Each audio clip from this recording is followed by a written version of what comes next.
Hola a todos, todas, bienvenidos a otro vídeo de eficiencia. Vamos a seguir con el estudio de las fuerzas y hoy les vamos a dedicar a la composición y descomposición de las mismas. Ya vimos en un vídeo anterior que toda fuerza, como tiene carácter vectorial, aparte de su intensidad, vamos a suponer que sobre este cuerpo estamos aplicando una fuerza de 2 newtons, tenemos que colocar el sentido, la dirección y el punto de aplicación. Pero ¿qué ocurrirá? O sea, aquí solamente tenemos una fuerza. Luego, si no hubiese fuerza, suponemos que no hay fuerza de rozamiento, este cuerpo se movería sobre esta superficie hacia la derecha. Pero ¿qué ocurrirá si actúa más de una fuerza? Vamos a verlo hoy. Si actúa más de una fuerza, tenemos dos posibilidades. La primera, que las fuerzas actuantes tengan la misma dirección.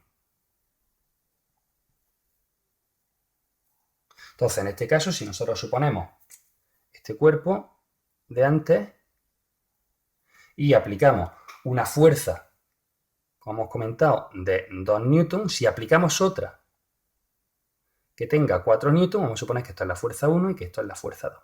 Entonces, lo que tenemos, como en este caso están en el mismo sentido, tenemos que sumarlas. Luego, la fuerza resultante de ambas sería el equivalente a su suma, ¿no? Lo cual, además, fijaros qué lógico, ¿no? Luego, ¿cuál va a ser la fuerza resultante? Pues 2 más 4, pues efectivamente 6 newton. Esto sería la fuerza resultante. Si nosotros lo hacemos de un modo analítico, la fuerza resultante sería la fuerza 1 más la fuerza 2, y eso nos daría que tenemos que sumar esos 4 newtons. Bueno, hemos llamado fuerza 1 a la 2, pues sería la de 2 newtons, pues sería los 2 newtons más los 4 newtons, y eso nos darían 6 newtons. En este caso tenemos fuerzas con el mismo sentido. Vamos a colocarlo aquí. Mismo sentido. ¿Pero qué ocurriría si tienen el sentido contrario? Pues estáis imaginando bien. Si en este caso hemos sumado, pues en el caso de sentidos contrarios tendríamos que restarlas. Luego, con este mismo cuerpo, si nosotros tenemos una fuerza de 4 newtons, llamarle fuerza 1, y supongamos que hay una fuerza de rozamiento, siempre las fuerzas de rozamiento se encuentran de sentido contrario al desplazamiento, a la que le vamos a llamar fuerza 2. Ya he puesto la n por delante. Una fuerza 2 de 2 newtons.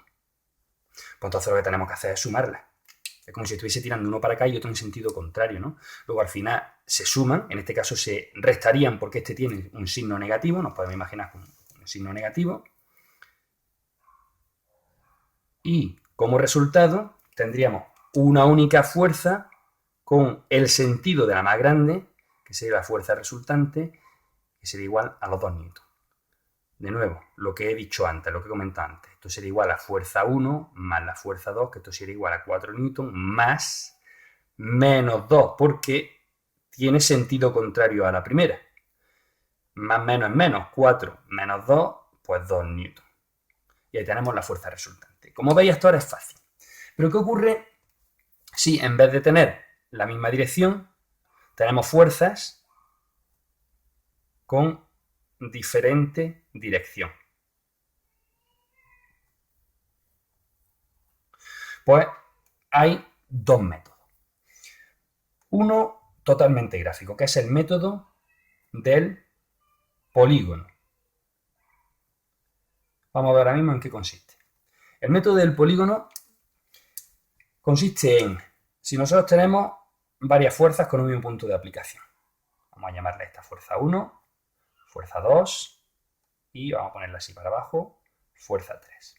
Lo que tenemos que hacer es, cogemos la primera fuerza, la segunda la colocamos con su origen en el extremo de la primera, pero manteniendo su dirección y sentido. O sea, una dirección paralela y el mismo sentido. Y con la tercera iríamos al extremo de la segunda y haríamos lo mismo, de la siguiente manera, algo parecido a esto.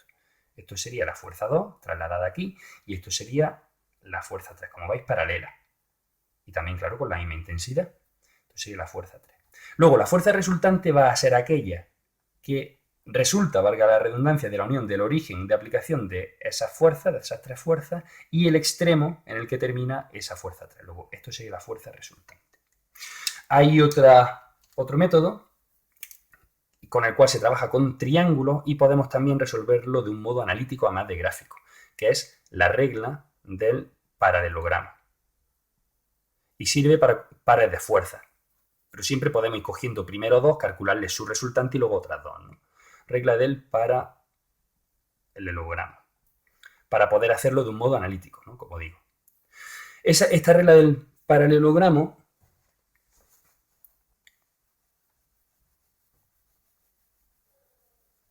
vamos a empezar por el modo más sencillo. Vamos a resolver triángulos, como vais a ver en un momento. Entonces vamos a llamarle caso 1. En el caso 1 nosotros tenemos dos fuerzas concurrentes que forman un ángulo de 90 grados. Vamos a llamarle fuerza 1, vamos a darle, no sé, 3 newton. Y fuerza 2 le vamos a dar 4 newton. ¿Vale? Como veis, hay un ángulo en esa concurrencia de fuerzas de 90 grados. ¿Cómo se calcula la fuerza resultante? Pues de un modo gráfico, lo que tenemos que traernos sería esta fuerza 2 aquí como hemos hecho aquí, y luego unir los orígenes. O lo que es lo mismo, crear rectas paralelas y unimos ese origen con el cruce de estas dos. Luego esto sería la fuerza resultante. Pero también hay un modo analítico. Nosotros sabemos, o todos conocemos, el teorema de Pitágoras, que dice hipotenusa al cuadrado, F resultante igual a cateto al cuadrado más cateto al cuadrado. Luego, si nosotros queremos ver el valor de la hipotenusa, lo único que tendríamos que hacer sería la fuerza resultante, sería igual a la raíz cuadrada de... Porque si nosotros tenemos que el teorema de Pitágoras es fuerza resultante al cuadrado igual a la fuerza primera al cuadrado más la fuerza segunda al cuadrado, porque estoy dando cosas por hecho, perdonadme. Esta de aquí sería equivalente a esta, ¿verdad? Luego, este triángulo es el que tenemos que visualizar con F sub 2 y F sub 1. Luego, si yo quiero quitar este cuadrado, yo puedo hacer siempre en una ecuación a ambos lados de la ecuación lo que me dé la gana, siempre y cuando haga lo mismo. Luego, si yo aquí le aplico la raíz cuadrada, aquí también. El cuadrado con la raíz cuadrada se van y me quedaría esta expresión que voy a colocar ahora mismo. La resultante sería igual a la raíz cuadrada de la primera fuerza al cuadrado más la segunda fuerza al cuadrado. Y esto es el teorema de Pitágoras, como digo. Este es el teorema de Pitágoras.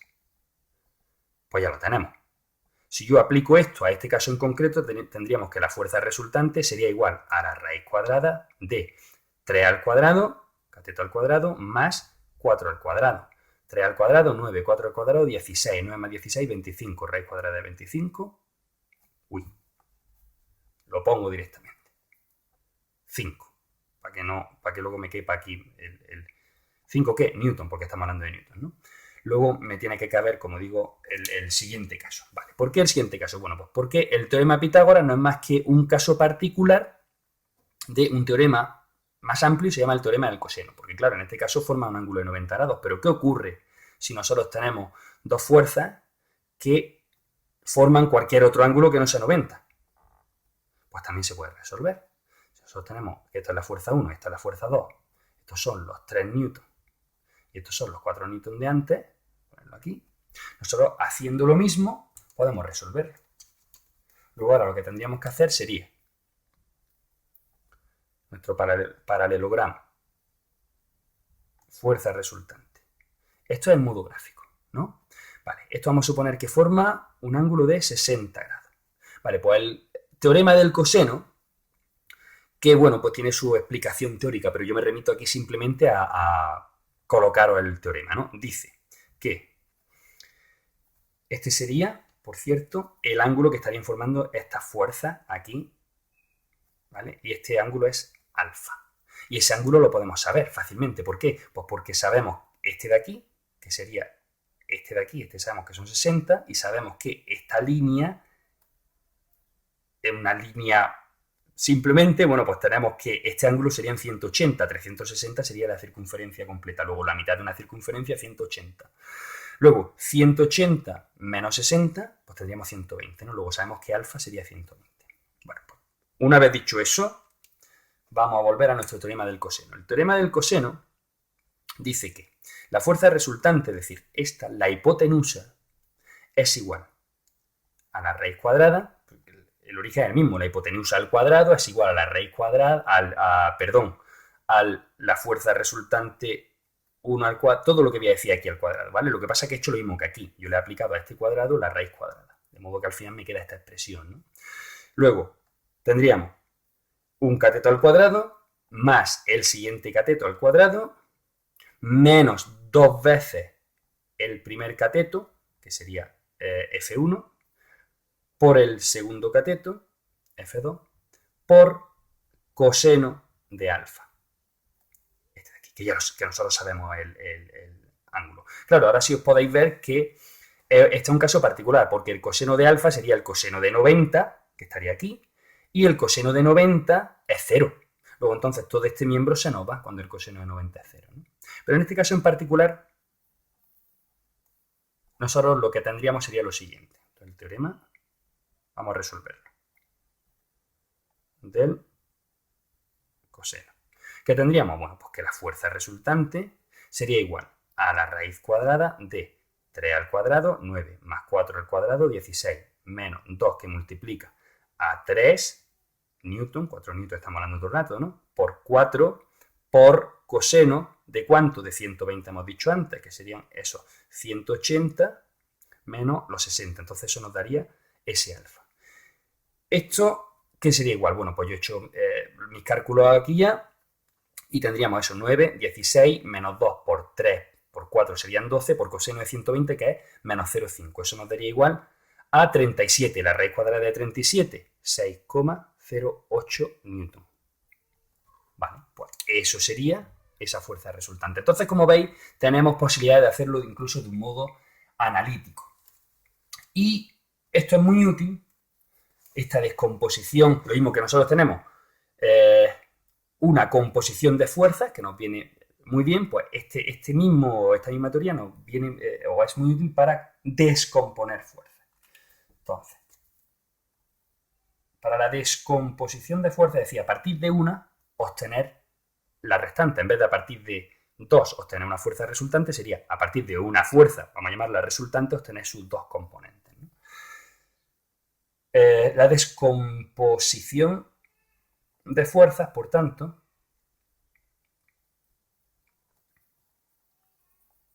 puede hacerse también y resulta muy útil. Un ejemplo muy claro, los planos inclinados. Haremos más ejercicios más adelante.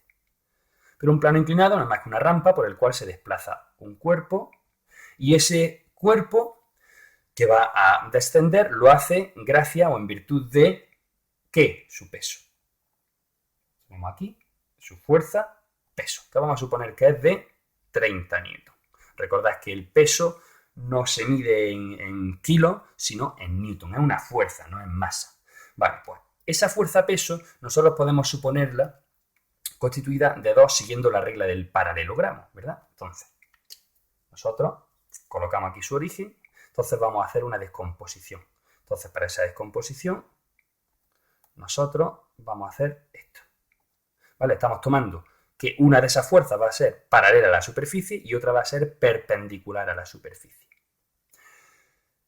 Nosotros vamos a llamarle a esta P sub I, por ejemplo, y P sub X. Tenemos un ángulo de la rampa. Vamos a suponer que el ángulo de esta rampa es de 30 grados. Vale, pues si os fijáis, nosotros tenemos que este ángulo es también de 30 grados. ¿Por qué? Pues porque tenemos que esta es paralela a esta de aquí y esta la tenemos perpendicular a esta de aquí. Luego nos estaría dando que y esta de aquí, primero la fuerza peso era perpendicular a esta también, ¿no? Luego el ángulo, este es exactamente, el mismo que este. Ahora, ¿qué tenemos que hacer para calcular fuerzas componentes? Lo cual es muy útil, por ejemplo, pues para calcular, no sé, la aceleración. Si nosotros sabemos esta fuerza, podemos calcular la aceleración del desplazamiento. Y aquí tenemos la dirección del desplazamiento, ¿verdad? Sabiendo solamente su peso. Y suponiendo que no hay rozamiento. Y si conociéramos el rozamiento, bueno, pues aplicando las correcciones necesarias. En este caso, lo que tenemos que hacer es actuar aplicando razones trigonométricas. Además, básicas. Aquí no hay dificultad ninguna. Esas razones trigonométricas no son más que, por ejemplo, nosotros, utilizando el seno de alfa, podemos calcular esta fuerza, que es su peso X, que sea lo mismo que esta, ¿no? Porque el seno de alfa de 30 grados sería cateto opuesto entre hipotenusa, ¿no? Cateto opuesto entre hipotenusa. Coseno sería cateto contiguo entre hipotenusa. Efectivamente, luego, el seno de 30 grados, que es este ángulo de aquí, sería igual al cateto opuesto, P sub X, que la hemos llamado, entre hipotenusa, la fuerza peso.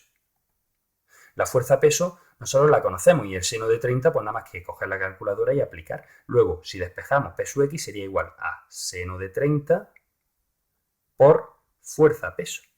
Y es igual a seno de 30, 0,5 por 30, vamos a colocarlo ya, por 30 newton, que sería la fuerza peso, eso sería igual a 15 newton. Luego hemos descompuesto esta fuerza en una de sus constituyentes. Y con el coseno de 30, que es cateto contiguo entre hipotenusa, podemos hacer lo mismo. Coseno de 30 grados sería igual a P sub I, esta de aquí, entre la hipotenusa, la fuerza peso. Y esto sería igual, si yo despejo P sub I, a coseno de 30 por la fuerza peso, que hemos dicho que son 30 newton, que sería la hipotenusa. Y eso sería igual a 26 newton. Luego, como veis, esto resulta muy útil, como digo, para calcular estas fuerzas constituyentes de esa fuerza original, aplicando además pues, razones trigonométricas, como digo, básicas. Bueno, pues eso es todo. Espero que os haya resultado útil. Darle a like, suscribiros y nos vemos en el próximo vídeo de eficiencia. Hasta la vista.